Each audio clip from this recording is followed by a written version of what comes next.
everyone, and welcome to the first ever episode of This Week in Houston Athletics. I'm your host, Eric Kelly, and every week I'll be your guide through all the events and news surrounding the busy world of Cougar sports. And this week is no different because just as we were wondering when would we get Cougar athletics back in our lives, the time has finally come as many of the fall sports resume practice this past week. In today's episode, we'll take a look at what both the volleyball and soccer teams are doing to prepare for their first games of the season, but we start out on the gridiron with the much anticipated return of Cougar football. And with the return of football season comes increased expectations for a team coming off a regular season AAC championship, along with a Peach Bowl title, that the program's first ever New Year's Six Bowl win.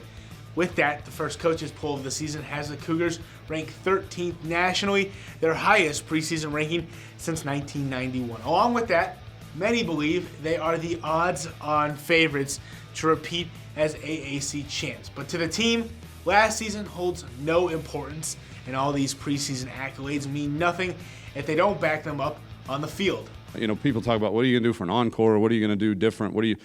Guys, we're gonna do exactly what we did last year to prepare to win a conference championship. And you know, the names have changed a little bit from personnel standpoint, but I'm of the mindset if it ain't broke, don't fix it. And much like the football team, the UH volleyball team enters 2016 off a great season in which the team earned 19 regular season wins, which ties for the most games it's won in the new millennium. And now the focus is to carry on that momentum.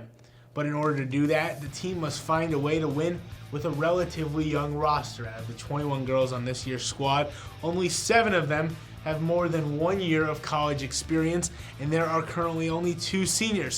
So the big question for this year's team, how do you build upon the success of last season with an inexperienced roster? You know, someone else had, mentioned that they have a very young team, and I really just don't see it as them being young because we have a lot of talent. And so some of those girls that, might be young will be on the court because they're that talented. And finally, we make our way to the pitch, where the Cougar soccer team looks to make some major progress after a tough 2015 campaign. And much like volleyball, soccer also has a young core this year, as just over half of the team is made up of underclassmen. So a bright future for the Cougar soccer team as its season begins in just under 2 weeks. So as all 3 seasons are just around the corner, our poll question for the week is focused on the Houston football team. How many wins will the UH football team finish with this season? Now we want you to let your voice be heard. Leave your answer in the comments section, and next week we'll give you the results of this episode's poll question. But for now, that does it for the first episode of This Week in Houston Athletics. Remember to follow Houston Athletics on both Facebook and Twitter for all your Cougar Athletics updates. And know you can always check out more original content on our YouTube channel. Thanks for watching, and as always, go Cougs.